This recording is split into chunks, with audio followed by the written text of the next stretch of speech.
রহমান সাহেব ৭,০০০ টাকা বিনিয়োগ করে সরল সুদে মাসে ২৫২ টাকা আয় করেন। তিনি ১০,৫০০ টাকা বিনিয়োগ করে মাসে কত টাকা পাবেন? তো রহমান সাহেব ৭,০০০ টাকায় যদি মাসে ২৫২ টাকা পান, তাহলে ১০,৫০০ টাকায় কত পাবেন? তো এটা বের করার জন্য আমরা ঐকিক নিয়ম ফলো করব। তো ঐকিক নিয়মে আমরা এভাবে লিখতে পারি যে ৭,০০০ টাকায় সে পায় ২৫২ টাকা। তাহলে ১ টাকায় পাবে, ১ টাকায় কম পাবে, তাই এখানে ভাগ হবে। উপরে ২৫২, নিচে ৭,০০০।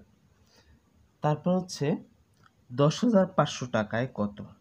১০,৫০০ টাকায় হলে ১০,৫০০ টাকা বেশি হবে, তাহলে বেশি সুদ হবে, হলে উপরে গুণ হবে।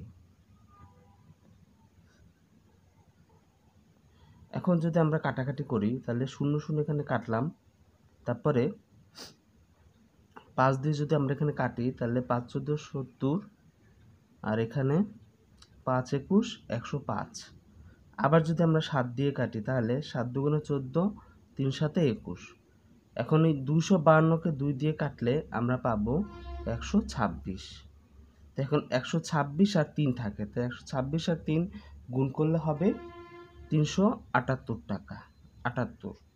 তাহলে ১০,৫০০ টাকা বিনিয়োগ করে সে মাসে ৩৭৮ টাকা পাবে। তো এখানে ৩৭৮ টাকাই হচ্ছে উত্তর।